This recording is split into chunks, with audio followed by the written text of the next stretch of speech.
Democrats have been hysterical ever since CBS announced that it was canceling Colbert, which is ironic because, based on the ratings, none of them watched it anyways. But the biggest crybaby, the biggest alarmist in all of this is Sunny Hostin, who claims that not only is canceling Colbert an attack on democracy, surprise, surprise, but it's an attack on our Constitution itself. Take a look. It could be financial. And I don't know that it's purely political. It could be. But my concern is if it is political, then everyone should be concerned. People on the right should be concerned. People on the left should be concerned. Because it's very clear that if it is political, this is the dismantling of our democracy. This is the dismantling of our Constitution, right? And so the First Amendment is the First Amendment for a reason, and that is freedom of the press, freedom of speech, freedom to speak truth to power. If that is taken away, if the comedians are being attacked, then that means our Constitution is being dismantled. That's right. That means the very rubric of our democracy is being dismantled. And I think every single person should be really, really... It's interesting that she talks immediately about freedom of the press. Like, yes, we all know that freedom of the press is part of the First Amendment, but she goes there first instead of freedom of speech. And I think that that's her subconscious admission that Stephen Colbert wasn't really a comedian, but rather he was a propaganda arm of the Democrat Party. He was just masquerading. He was cosplaying as a comedian. But let's be honest, he wasn't funny. He was just trying to score Democrat points. Now, if there was any evidence that Colbert was fired because of free speech, because he was criticizing President Trump, of course I would be upset. Of course I would be terrified that we're inching closer towards state-run media. Oh wait, that's NPR and PBS, but I digress. Here's the point though, even Keith Olbermann, who probably is one of the top 5 people with Trump derangement syndrome, even Keith Olbermann is pouring cold water on this. He posted, "I'm sorry the platform is gone, but CBS is long gone, so this was inevitable. Colbert personally is disingenuous slime, so shrug, who cares?" I'm just saying, if there really was something there, if this really had to do with Colbert's political leanings, Keith Olbermann would have stood up for him. He would have gone full force after Trump, but instead, even Olbermann saw the writing on the wall here. And apparently, even one of Colbert's top producers saw the writing on the wall a few weeks ago. Look, if your show costs $100 million to produce each year, first of all, I don't know how it costs that much, especially when it's not that funny, but you're losing $40 million a year, you should have seen this coming yourself. And in fact, his advertising revenue has been almost cut in half since 2018. So this has been a long-term trajectory, a long-term downward slope. If this truly had to do with free speech, if this really was over his political beliefs, don't you think CBS would have fired him, I don't know, yesterday? Instead, they're giving him essentially an entire year, another season, to wrap up his show. He should be thankful for that. Obviously, it's not just The View. They have been apoplectic over at CNN, but thankfully, we have Scott Jennings to talk some sense into them. Do you think that they're canceling the show because this is what President Trump wanted to let this merger go through? No. I mean, it's pretty... Look at the reporting on this.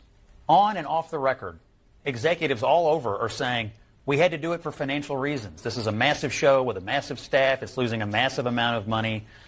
This is the nature of the TV business right now. You just are not economically viable if you're supposed to be doing a comedy show that's not funny, that's losing $50 million a year. I mean, only liberals, extreme liberals, would think that we have to keep subsidizing partisan rants every night that are economically not viable just because. Why? It makes absolutely no financial sense. He works for a for-profit company. Don't you have to turn a profit at some juncture? And he's not doing it. And, you know, there's a lot of people in this general business right now who think that I exist to go after Donald Trump at all costs, but no one stops to think, do I exist to make money or not? Maybe these things aren't compatible when you cut out half the country from your possible audience. Exactly. I think Stephen Colbert offends half the country, and the other half, he attempts to make him clap like happy seals.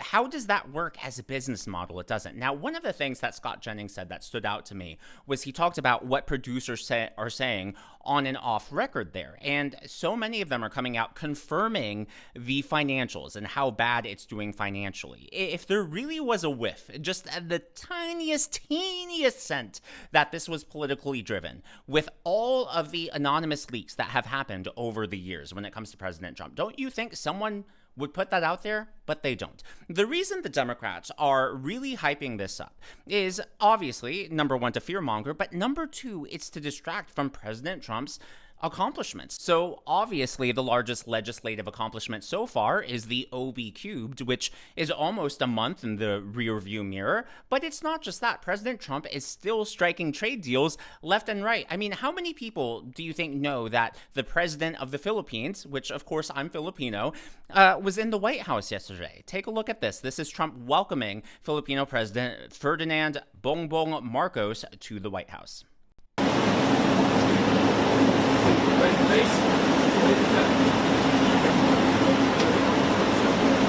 President Trump, sir, your message to the people of the Philippines.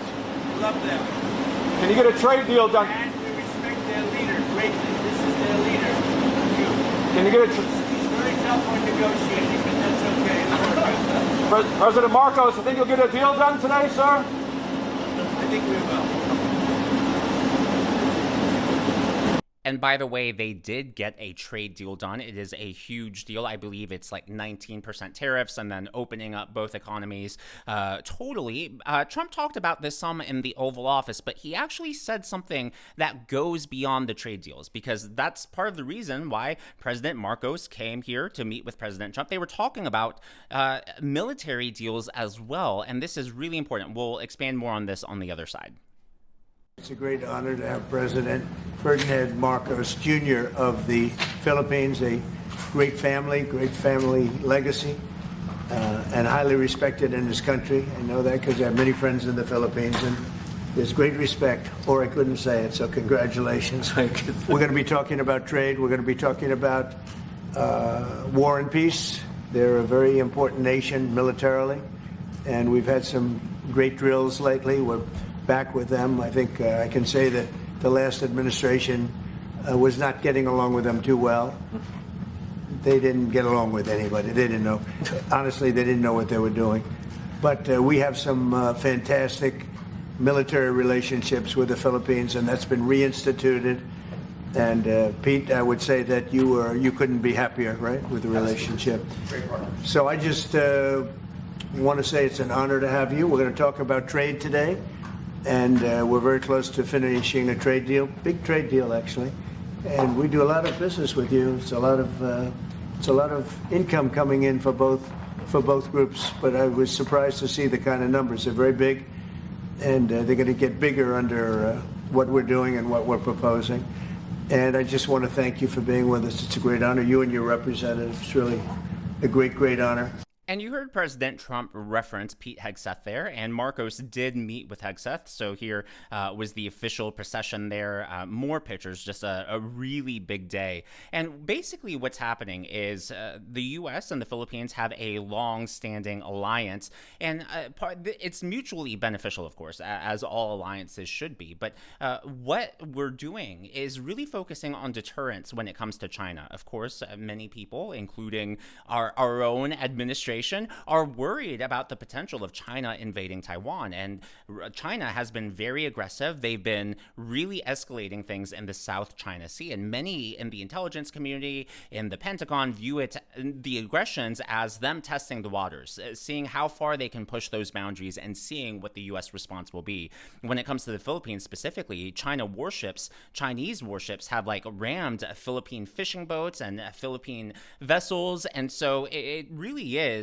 a great relationship for both of us. And like I said, I think it is peace through strength. We're not taking any proactive action against China or anything like that, but it's just reconfirming that alliance and that relationship, and it should hopefully deter China. Now, the trade deal wasn't just with the Philippines. There was another one just made with Japan, where they are investing $550 billion into our economy. Here's Scott Bessent with more.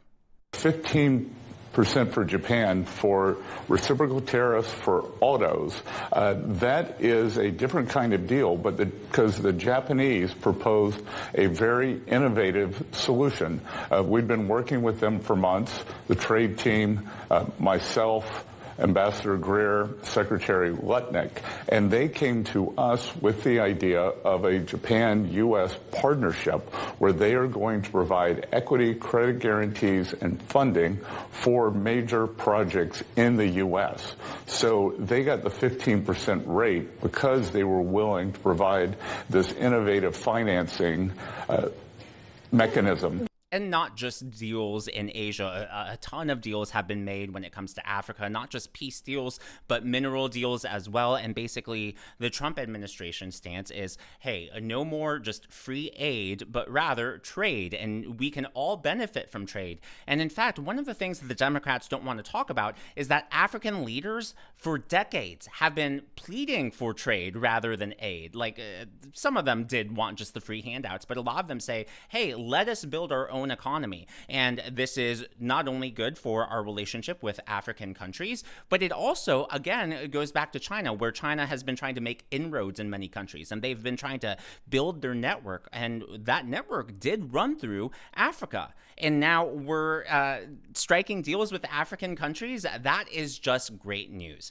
Well, I have one more piece of good news. It actually comes from one of you. So a longtime subscriber, for those of you who are active in the comments, you may recognize her as Rock and Roll Soul 81. She had the privilege. Talk about a once-in-a-lifetime opportunity to take an up-close tour inside Air Force Two. So that is the plane that J.D. Vance is in. He was in the area, and through high-level connections, she was able to take a tour. Obviously, security was very tight. You can see all of the Secret Service, local police there. Just an awesome SEAL, Vice President of the United States, and then a few keepers, I would call them. I mean, that's super cool. I feel like I would keep those cups and napkins for a long time, if not forever. And obviously, she wasn't allowed to take pictures inside the plane, but she was able to go inside, and pretty much they were able to see almost everything with the exception of the private quarters where J.D. Vance actually stays and all of that. So I'm really happy for you. Thank you for thinking to share that with me. What an awesome experience. And not many people can say that they've done that. So super cool, super happy for you.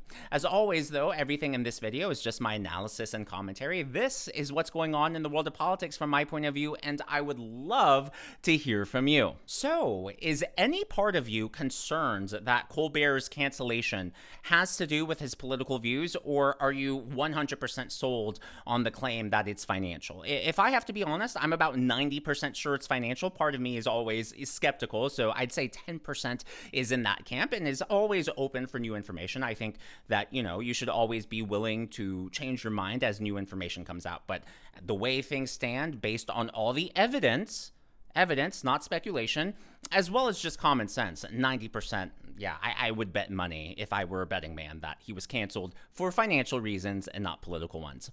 If you haven't already, please be sure to leave me a thumbs up. I know it's a simple thing to ask for, but it really does help me reach more viewers like you in the algorithm. Be sure to smash that subscribe button and to check out one of these videos.